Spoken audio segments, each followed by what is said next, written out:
Hello, and welcome to another episode of Break into College. Today, we've got a very good conversation on what goes into a strong application, and we're going to dig deeper and go beyond writing college essays. This episode is going to give you a complete breakdown of everything outside of the essay that shapes the admissions decision, such as, EC depth, recommendation letters, everything that's going to go into this admissions process, we're going to be covering in today's episode. So you want to make sure that you pay attention, take notes if you have to, on today's episode of Break into College. My name is Sydney Montgomery, and I am the founder and executive director of Barrier Breakers, which is a nationwide nonprofit with a mission to increase access for first generation students from college access all the way to high impact careers. But we do work with all students of all backgrounds. It's really important for us to say that.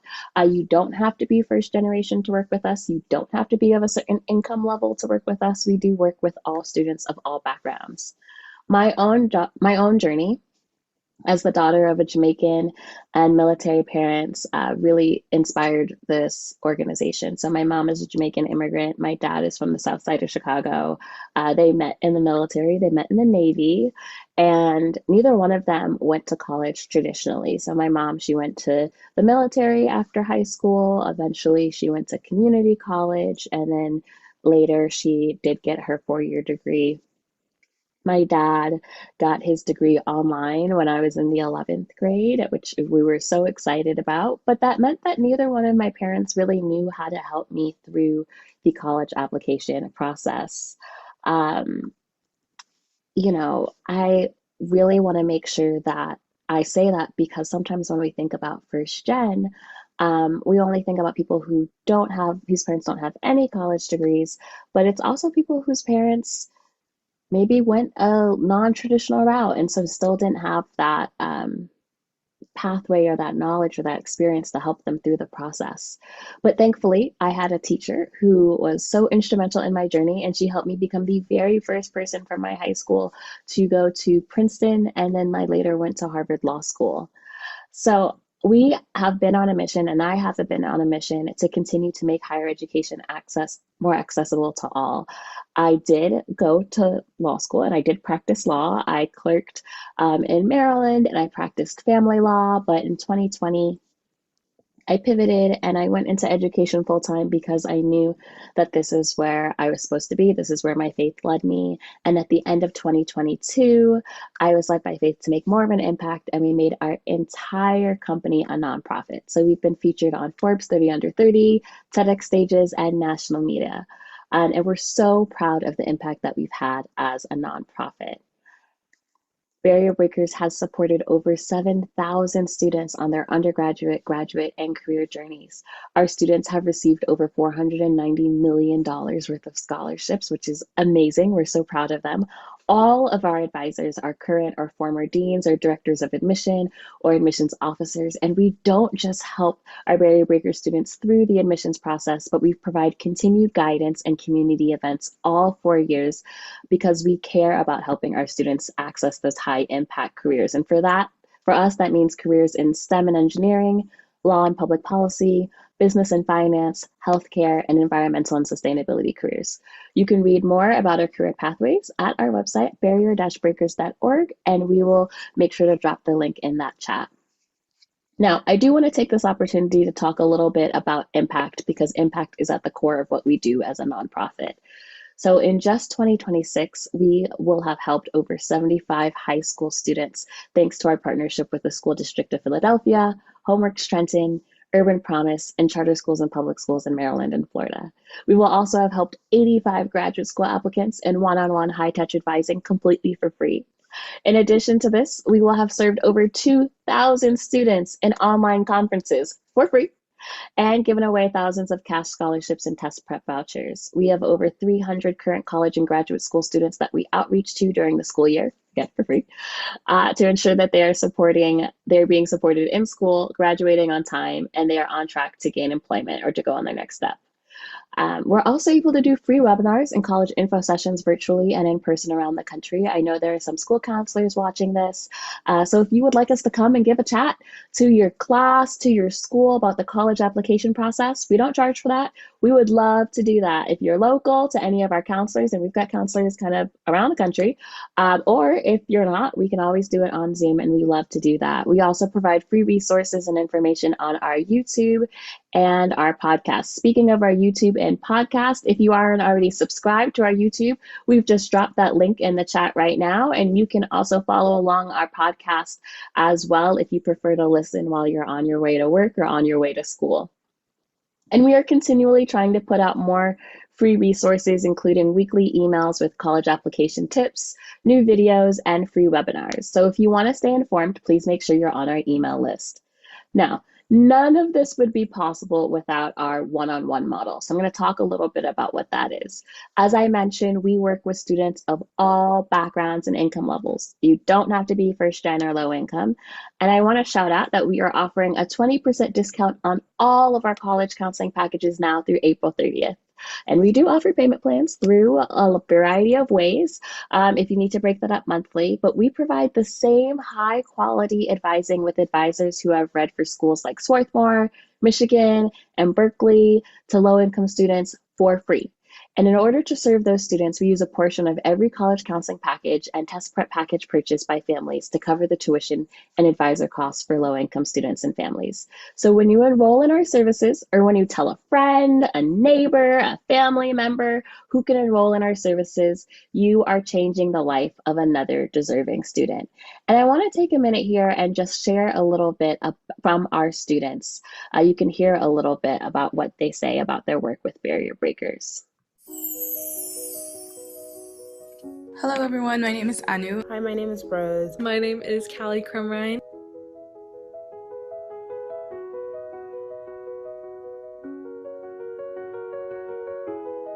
For me, being a first generation student, I recognized that I had values and interests that I wanted to prioritize through my college searching and application process, but quite honestly, did not know how to go about doing so. This is when I met Sydney and her team, Barrier Breakers, that I would not be where I am today if it wasn't for the guidance and community that Sydney showed me during one of the hardest parts in my life. I don't have any lawyers in my family or any close friends of mine that are involved in the law school process, so I was definitely feeling a little bit lost, but once Sydney came into my life, that all completely changed. The framework that she provides is second to none, because I couldn't have been able to find that list of schools in the first place by myself, and be able to find such specific criteria to be able to figure out if I would enjoy the school or not. As a fellow immigrant, we do face, challenges trying to navigate through the academic and professional world. And it's just good to see that, there is a community out there. That not only am I not alone, but there are people willing to help me get where I want to be. It really helped to have not only an individual helping me with my application materials, but someone who helped me prepare for law school, what it means to be in law school, and also the community that comes with Barrier Breakers. So thank you so much. Thank you so much. Thank you. And thank you, Sydney. Thank y'all so much.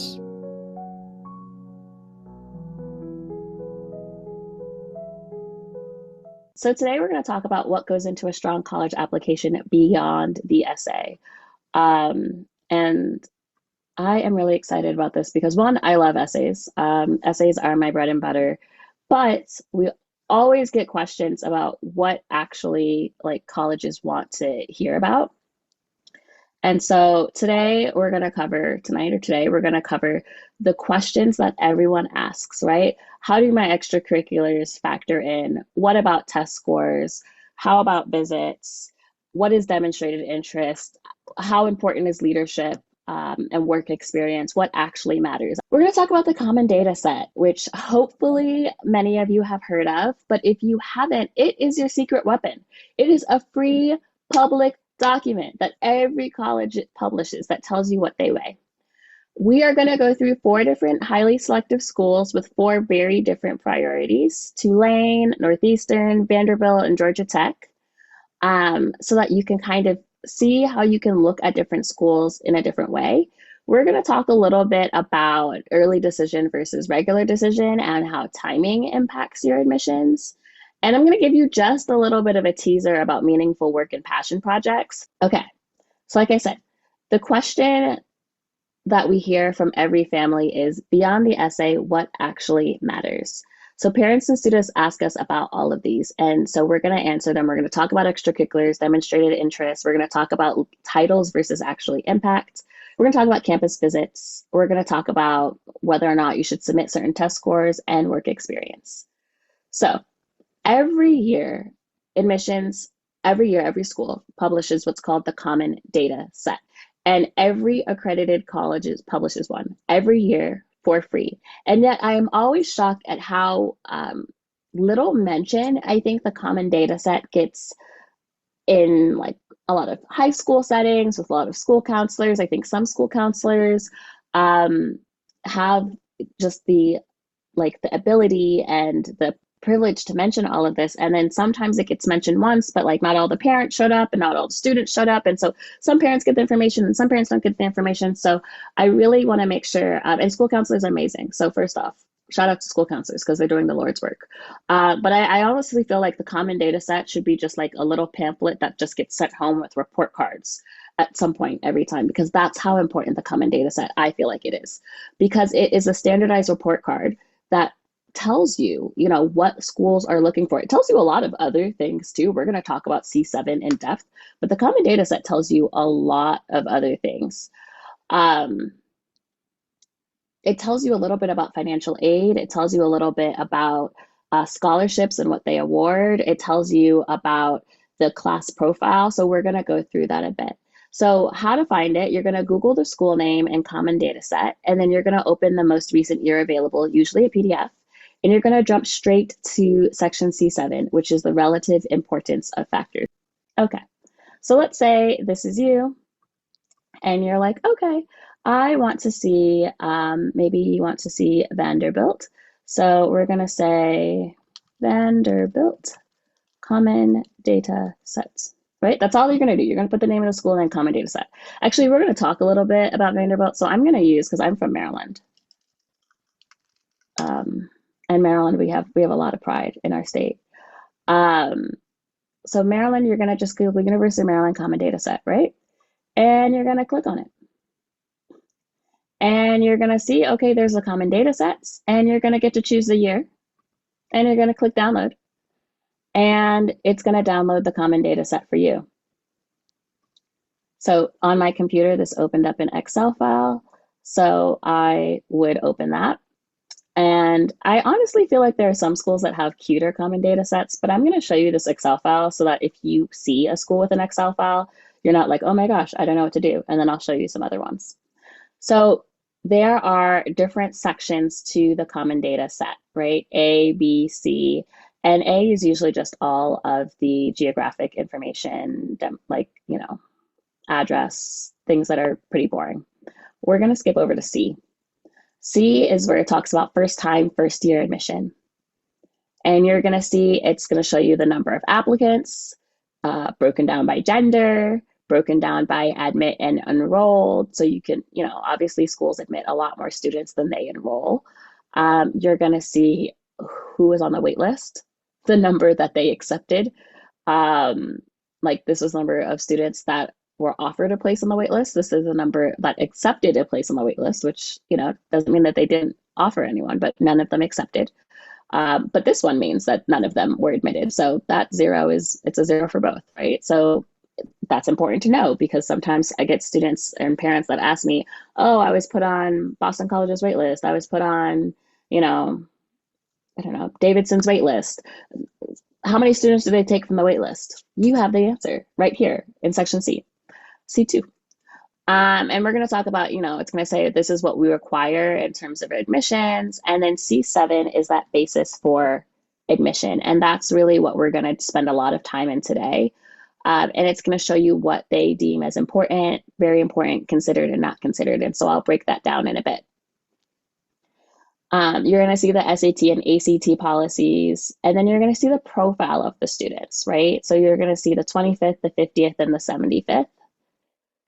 And then you're going to see if they have an admission fee, what the application fee is. So there's a lot of like information here about admissions, if they have early action, if they have early decision.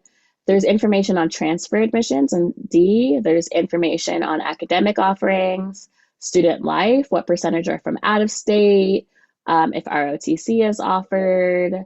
You're going to see information about finances and financial aid, you know, the amount of need-based and non-need-based aid that they give, the number of enrolled students that are awarded aid, faculty and class size, and degrees conferred. So I like to break all of this down because I also like to say like enrollment and persistence is also really great, like the number of students that actually graduate versus the number of students that started. There's so much good information on a school here in the common data set. Like we're going to really focus on C7, basis for admission, in this presentation, but there is so much good information here. And so that's just how you would go and find it. Now, if I were to choose a different school, if I were to choose maybe the University of Boston,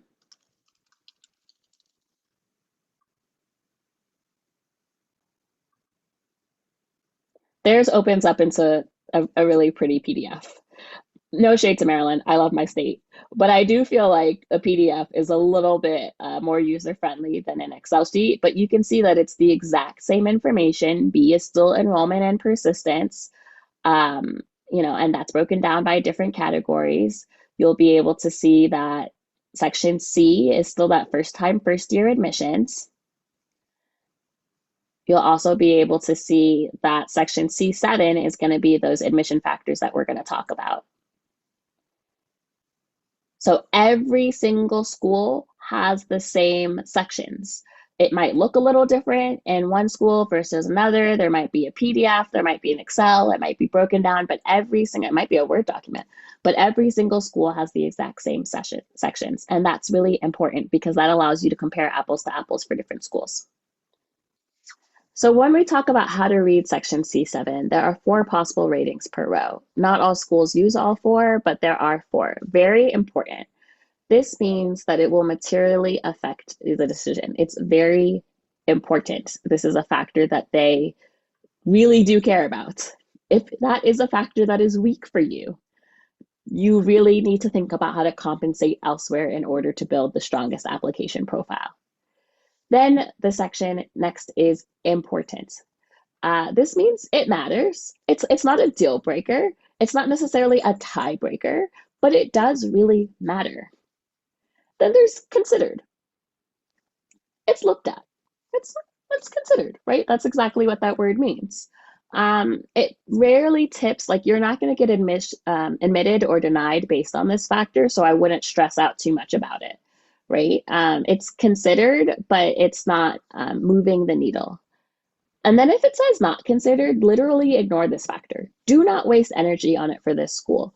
I like to really bring up the Ivy Leagues for this because most Ivy Leagues do not consider demonstrated interest, which we'll talk about. They literally do not care. They do not care if you visit. They do not care if you and they don't want you to, write like a why, this school, if they don't ask for it. They do not care if you open the emails. They do not care.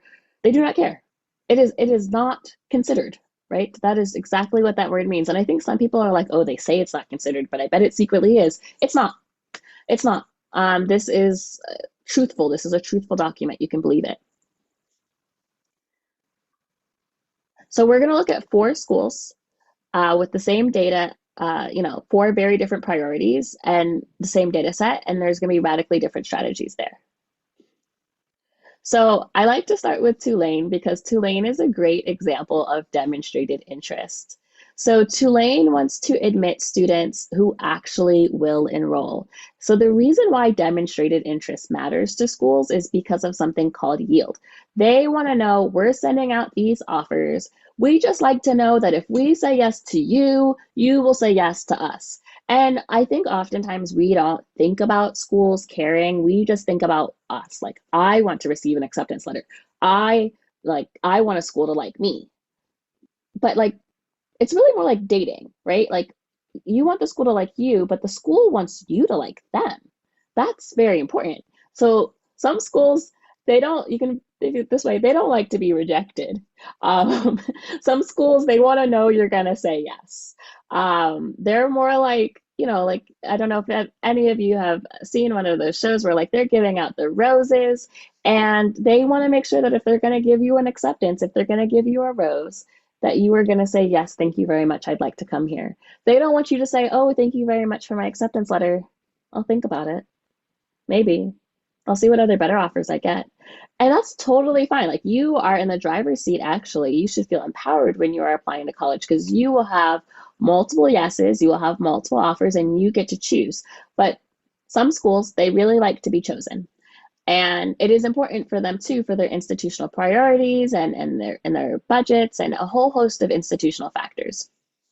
So the level of an applicant's interest is usually rated important, right? It is not the most important factor, but it is important, right? On that 4 list, it's that second one. It is important.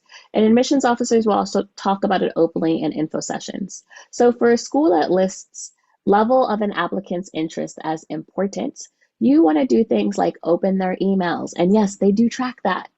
Attend an info session, and you don't have to spend tons of money to fly to the school.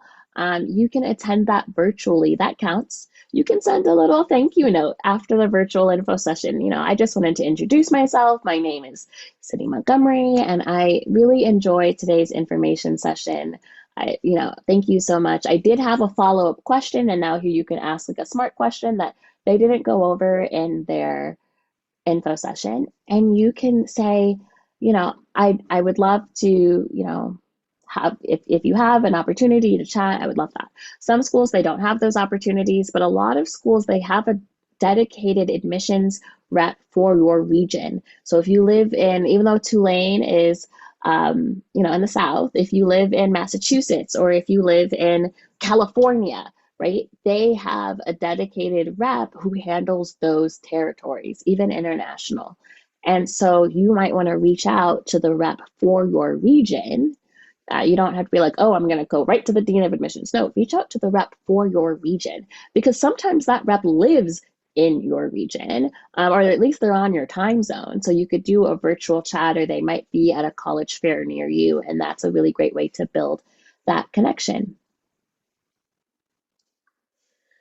You can also engage with their supplements thoughtfully. So they usually will have, sometimes they have optional essays. It's not optional. You want to show them in your writing that you do really care, that they are a top school. Like I had a school recently who told me, we had this student that was, was a great student, but they didn't do any of the optional essays.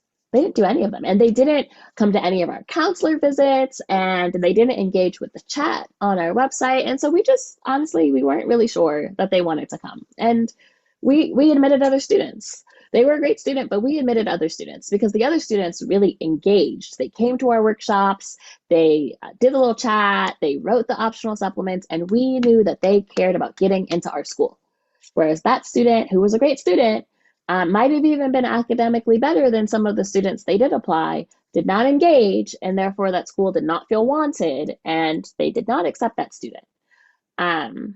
So think about how you can build a demonstrated interest plan early. Can you open the emails? Can you attend sessions?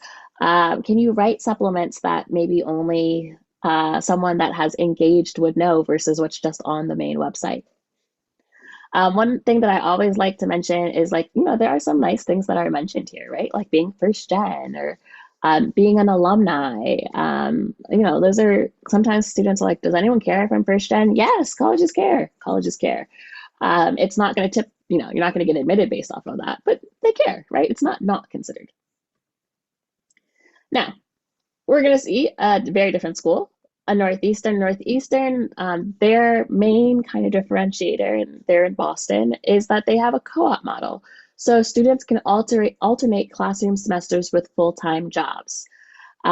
So you will see that, they're going to consider things like your work experience. They're going to really consider your extracurriculars as important. So this is one of those schools that if you've worked a job, maybe you might say, all I've done over the summer is I've worked at Cold Stone or I've worked at Chick-fil-A. Honestly, though, props to you because those are both great places with great food. But let's say you're like, that's not as fancy as a summer research in Milan that some students might have, right? But work experience, it really counts, right? Like working at Jimmy John for the summer, it counts. It shows that you're responsible. Maybe you've had to open a shift, you've had to close a shift, you've had to handle money, you've had to work alongside a team. Maybe you've had to deal with difficult customers, you've had to handle moments of conflict, you have had to be responsible for others and pick up other people's shift. Like you can make that sound, and not just make it sound, because it actually is incredibly meaningful. And for a school that has a co-op or some kind of heavy emphasis on internships or work experience, that's great, because they know that as a student, you have work experience and skills that you can go out to an employer, and you're not going to make the school look bad because you've already been able to handle some of these situations. So even if it's like consistent caregiving, if you've had to care for a loved one, or if you've had like maybe an entrepreneurial side hustle, I love all my like mini youth business leaders and business CEOs, my high school CEOs. I love it. And that also shows a level of initiative, a level of dedication, a level of innovation that schools would love to see. So don't just bury this in the additional info section, like really make it shine. Now, you'll see, and we'll have a side-by-side soon, Vanderbilt is a great example of a school that weighs the academic triangle evenly. Rigor of coursework, the rigor of the record, what that means is how hard are your classes? How did you challenge yourself? Did you take those APs? Did you take the dual enrollment classes? Which, hint, hint, that's our next session coming up right after this, AP, dual enrollment, and more. Is your GPA high? Do you have standardized tests? Like, these are all rated as very important. And here, they all have to kind of be strong. You can't have like, oh, okay, my course load was really light, but I have a high GPA. Like, they all really do have to be strong. And then here, I also just put in Georgia Tech because they're a test required school. And so standardized testing is still very important here. And so if you're applying to schools, and there are a handful of schools where testing is like very important, you don't want to skip test prep, right? Or you might want to reevaluate your list. Or you might say, you know what, I'm going to put a couple of these schools on my list that are test prep heavy, but I am also okay with the fact that I may need to go to another school depending on where my test scores land.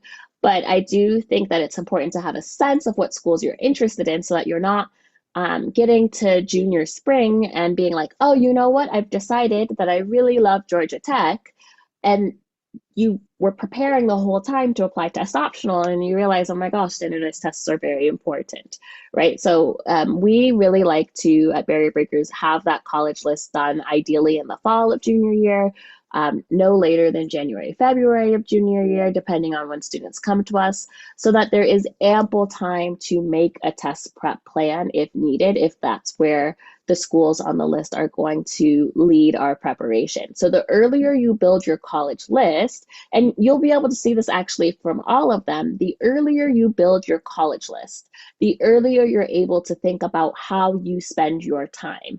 And I want you to think about the Common Data Set really as an idea of how you want to spend your time.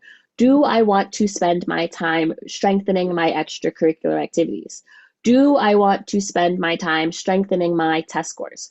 Do I want to spend my time working on my work experience? Do I want to spend my time with demonstrated interest and visiting schools and opening emails and going to info sessions? The answer to how you spend your time is based on your school list, right?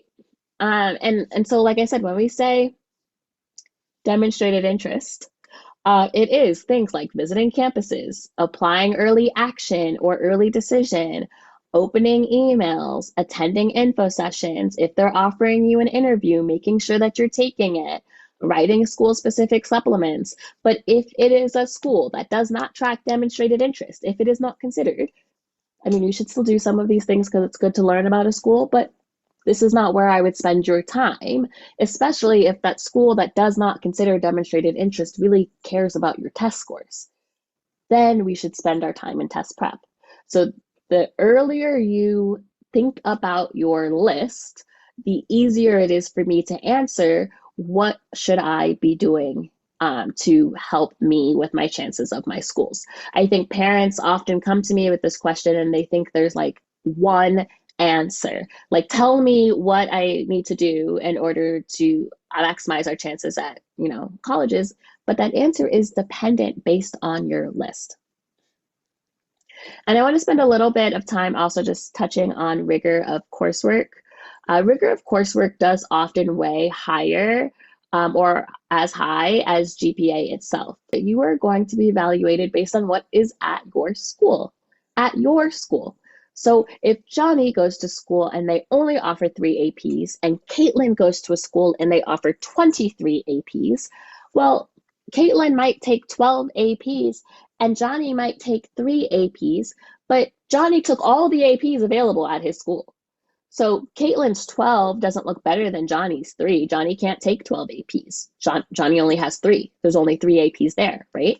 But if Caitlin only takes 3 and her school offers 23 APs, and Johnny took 3 and his school offers 3 APs, well, Johnny looks better. They've both taken 3 AP exams, but Johnny has maximized the rigor at his school. He's maximized his school program. Caitlin's only taken 3 of 23. That's like a little over 10%, right? Or, it's just not, it's not that exciting. It's not as exciting as someone who has really maximized what their school offers. Do what's at your school first. Dual enrollment is great. And if your school doesn't offer a lot of APs, like if Johnny's taken his 3 APs and then he's like, cool, I'm going to go take some dual enrollment classes. We love that. Crushing it, Johnny. Caitlin, you've got 23 APs at your school. Like, let's maximize what's at school first, and then we can move on to dual enrollment. What do I do if my school does not offer AP classes? Take the hardest classes available to you at your school. Maybe your school offers IB. Maybe your school doesn't offer AP or IB. That's okay. What are the hardest levels in the classes that is offered? Your guidance counselor will send like a letter, right? The counselor's letter that goes with your application and the school report. And they will share with the schools, like our school doesn't offer any of these types of classes. You're not going to be penalized for not taking what's not offered, right? You can't take something that's not offered, but you can take the hardest curriculum available to you at your school. And does the rigor ramp over time, or did it taper senior year? So did you take really hard classes and then senior year is like just fitness and yoga? I took yoga my senior year. I can't lie to you. I just needed a little de-stress, right? But like, you can't have all your senior year classes be that way. You can't be like, I'm taking all my APs, and then like senior year, I just want to take sandcastle making. It's not a real class. But that is not what they want to see. They want to see sustained effort because you're going to college. So if you ramp up, and then you do nothing your senior year, what's going to happen when you go to college? Now you're like, whew, right? They don't want to see that. They want to see a very sustained effort going all the way forward. There's another question. What if I get a C and a really hard class? Does that value more than an A and an easy class? Well, yeah, actually, that's right over here. So a 3.9 in standard classes often reads weaker than a 3.6 in the hardest available. I did not get straight A's, y'all. I got B's. I got B's in AP Calc consistently. But regardless, the same holds true. It is okay to get a B. I think people feel like they only accept students with straight A's. They don't. We have students at Berry Breakers who gets into Ivy Leagues every single year. Every single year. I've been doing this for 14 years. Every single year we have students that go to the Ivy Leagues. And I'm going to tell you, my kids that go to the Ivy Leagues, a lot of them, they had B's. It's okay. But they challenged themselves. They pushed themselves. And that's what's really important. Okay. I am going to make sure we talk about recommendations and early action and early decisions. So teacher recs and counselor recs, some schools weigh them very heavily.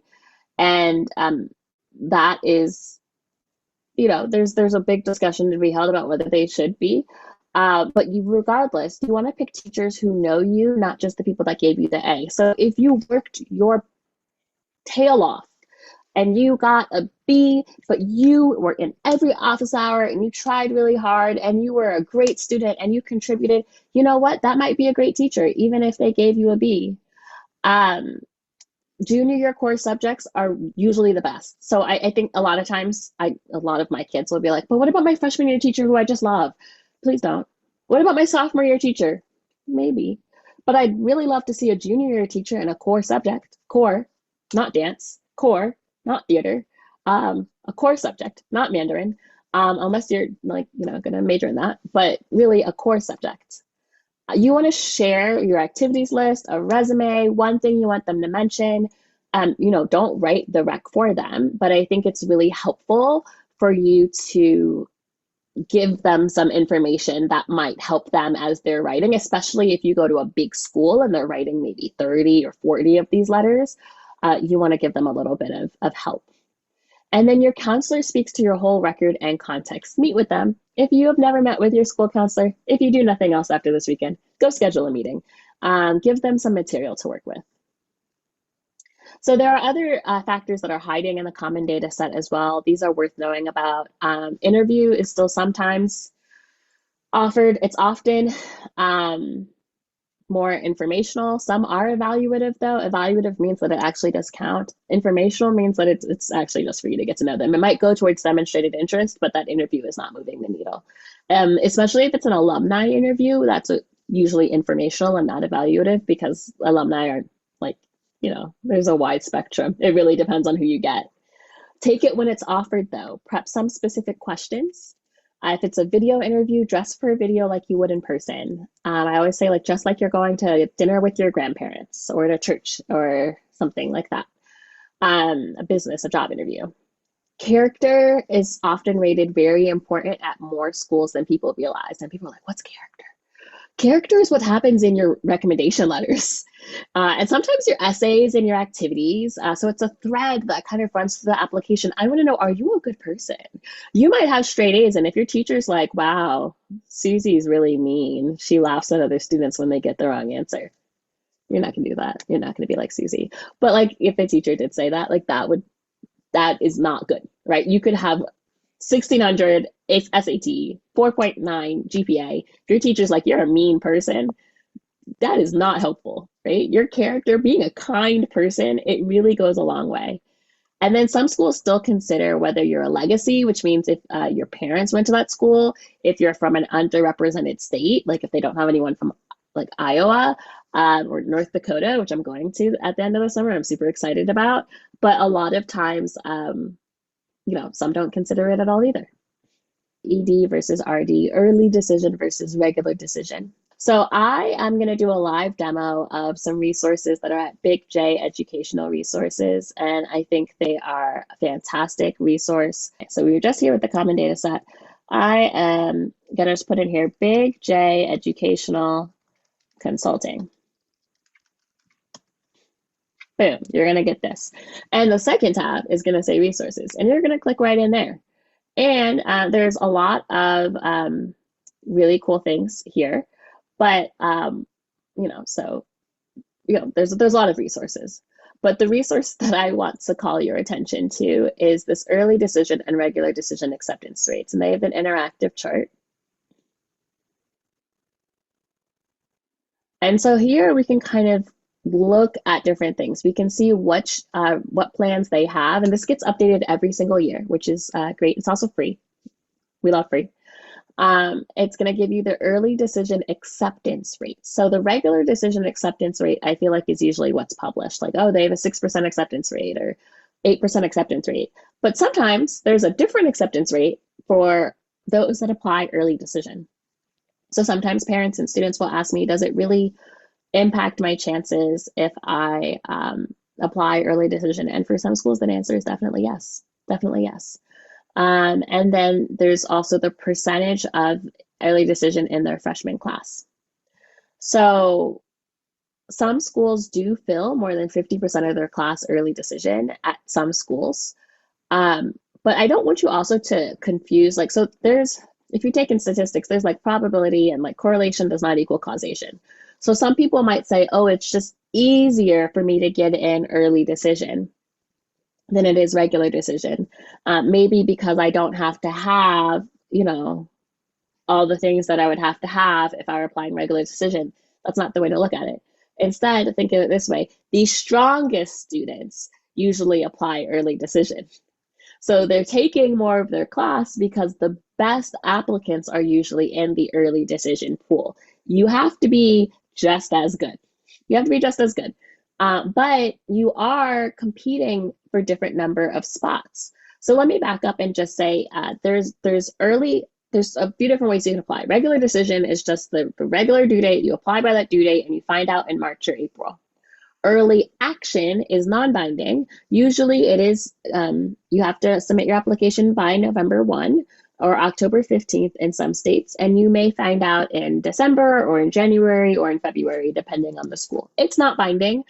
There are a lot of schools that do give special scholarship consideration to those that apply early decision or early action.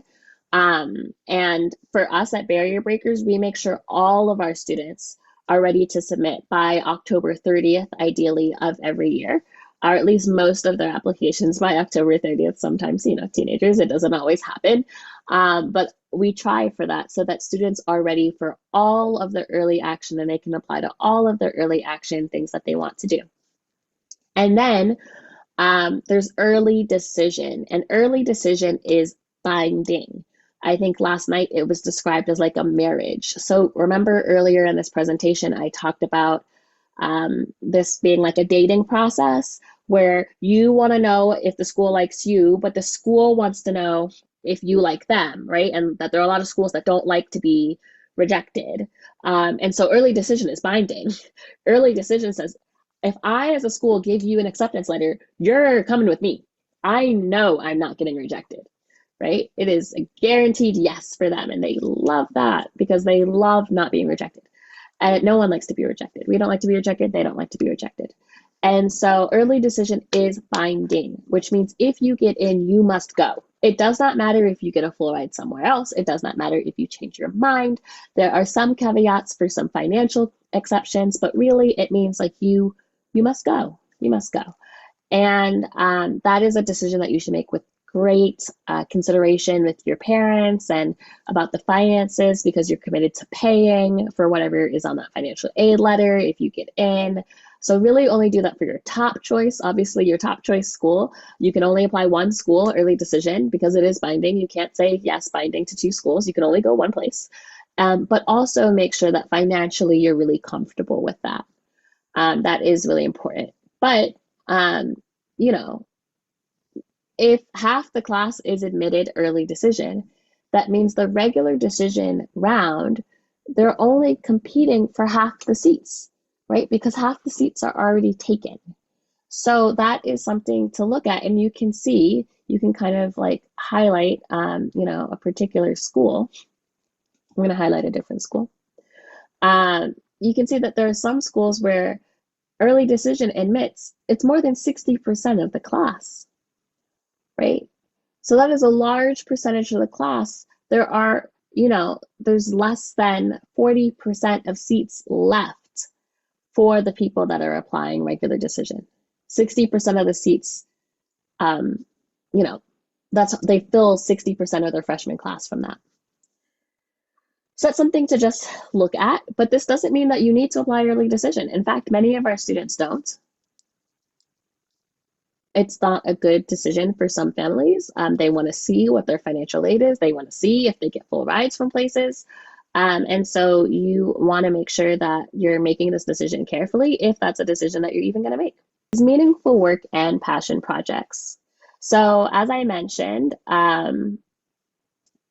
we are going to go deep on meaningful work and passion projects and also summer internships and research session that is all coming tomorrow.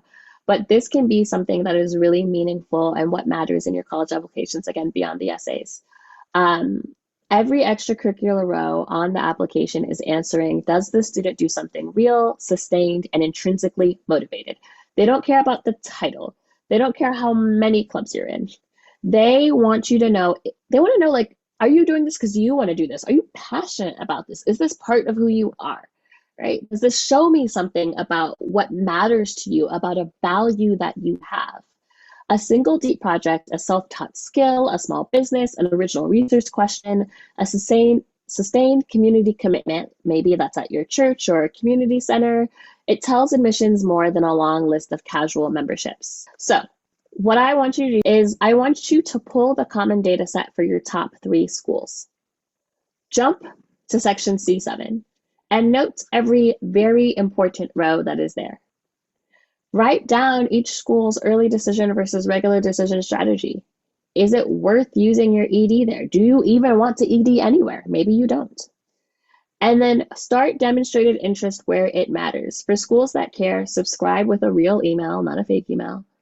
Register for one info session and brainstorm or start to think about what things you could put in a Why This School supplement. If you would like to learn more about this subject, then check out the companion blog on barrier-breakers.org.